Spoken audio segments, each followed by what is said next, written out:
नमस्कार साथियों, जय हिंद जय भारत। कहा जाता है कि हमें अतीत से फुर्सत मिले तो हम भविष्य की रूपरेखा तैयार करें और उसके लिए वर्तमान में जतन करें, परंतु अतीत से निकले तब ना।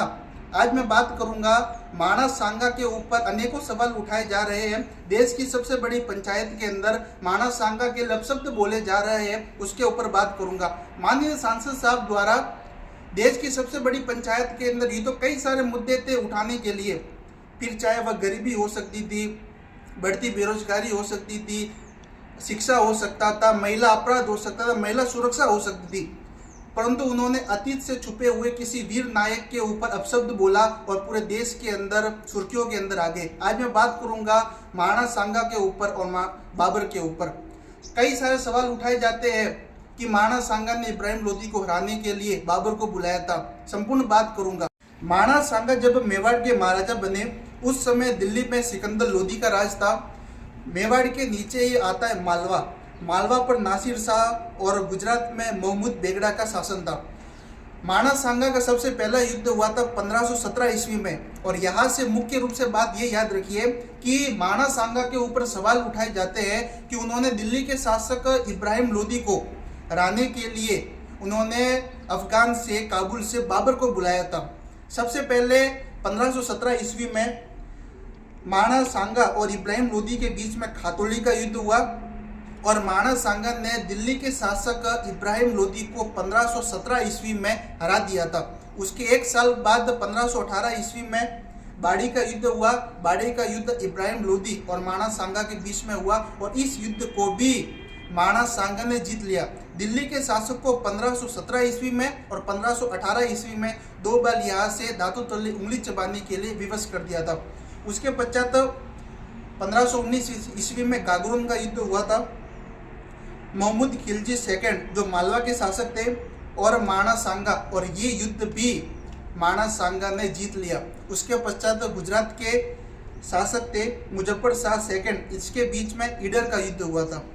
मुजफ्फर शाह सेकंड और मानस सांगा 1520 ईस्वी में, और उस संयुक्त सेना को भी मानस सांगा ने दांतों तले उंगली चबाकर यहाँ से भगा दिया था।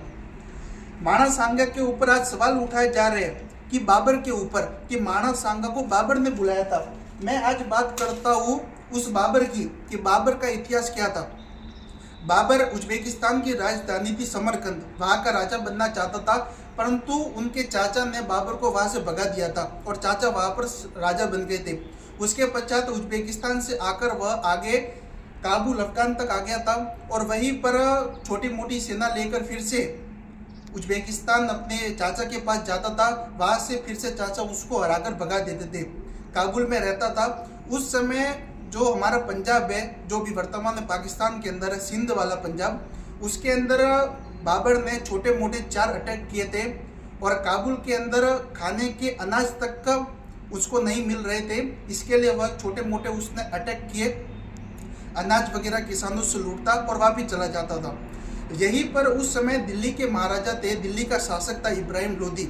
इब्राहिम लोदी से उसके चाचा दौलत खां लोदी और आलम खां लोदी के भी मतभेद थे। इब्राहिम लोदी के मतभेद के कारण दौलत खां लोदी और आलम खां लोदी चाहते थे कि हम इब्राहिम लोदी को दिल्ली के राजा से हटा दें और हम बन जाए। उन्होंने कहा कि किसी बड़ी शक्ति की सहायता चाहिए। वह उन्हें पता चला कि बाबर इस समय छोटे मोटे अटैक कर रहा है, क्यों ना हम बाबर से सहायता ले लें। दौलत खां लोदी और आलम खां लोदी गए बाबर के पास और बाबर से कहा कि आप आइए, दिल्ली के ऊपर अटैक कीजिए और वहाँ से लूट मार करके आप चले जाना और दिल्ली के शासक हम बन जाएंगे। बाबर ने कहा ठीक है। बाबर काबुल से आगे की तरफ निकले, हमारे भारत वाले पंजाब तक आ गए। जब इब्राहिम लोदी को पता चला कि बाबर वहाँ से सेना लेकर आ रहा है तो बाबर भी दिल्ली से आगे निकल गया। बाबर की सेना दिल्ली से आगे निकली और बाबर की सेना पंजाब हरियाणा तक आ गई, पंजाब तक आ गई और इब्राहिम लोदी की सेना भी दिल्ली से आगे चली गई। उनके बीच में आ गया हरियाणा में ही था पानीपत। पानीपत के अंदर ही इब्राहिम लोदी और बाबर की सेना के बीच में 1526 ईस्वी में पानीपत का पहला युद्ध हुआ। पानीपत का पहला युद्ध इब्राहिम लोदी हार गया और इसी युद्ध के अंदर इब्राहिम लोदी की मृत्यु भी हो गई। बाबर दिल्ली और आगरा का शासक बन गया। उसके पश्चात उसने यहाँ पर खूब लूटपाट की और उसने यहीं पर रहने का विचार कर लिया। और दिल्ली और आगरा के ऊपर जब इसका कब्जा हुआ तब वह नीचे की तरफ बढ़ने लगा। जब आगरा से नीचे की तरफ बढ़ने लगा तो वहाँ पर भरतपुर और अन्य क्षेत्रों के ऊपर वह अधिकार करने लग गया। जब माणा सांगा को पता चला तो माणा सांगा और बाबर के बीच में 16 फरवरी 1527 को बयाना का युद्ध हुआ और ये युद्ध माणा सांगा ने जीत लिया। जो लोग सवाल उठाते माणा सांगा और बाबर के ऊपर, सबसे पहले आप ये याद रखिए कि दिल्ली के सुल्तान को भी माणा सांगा ने हराया था और बाबर को भी बयाना के युद्ध में दांतों तले उंगली चबा दी थी और बाबर को भी यहाँ से भागना पड़ा था। उसके पश्चात माणा सांगा और बाबर के बीच में खानवा का युद्ध हुआ मार्च 1527 में और यह युद्ध माणा सांगा हार गए थे।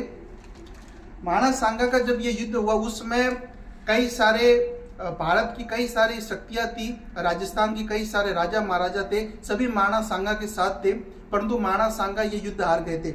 जिस माणा सांगा को देश की सबसे बड़ी पंचायत के अंदर गद्दार कहा जाता है, अपशब्द बोला जाता है, शायद उनको ये नहीं पता कि खानवा के युद्ध में भी जब माणा सांगा के शरीर पर 80 घाव लग गए थे, फिर भी रणचंडी की तलवार लेकर काल की तरह टूट पड़ा था बाबर की सेना के ऊपर।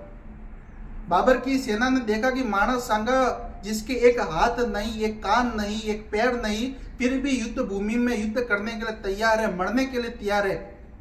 कई सारे बाबर के सैनिक तो उसे देखकर अपना काल समझ बैठे थे और उस माणा सांगा के ऊपर सवाल उठाए जा रहे हैं। माणा सांगा अपने आप में इस देश के लिए, अपने राज्य के लिए, अपने धर्म के लिए सर्वोच्च न्योछावर कर दिया था। किसी प्रकार से माणा सांगा के ऊपर आज अगर लोकतंत्र के अंदर सवाल उठाए जाते हैं तो मैं कड़े शब्दों में उसकी निंदा करता हूँ।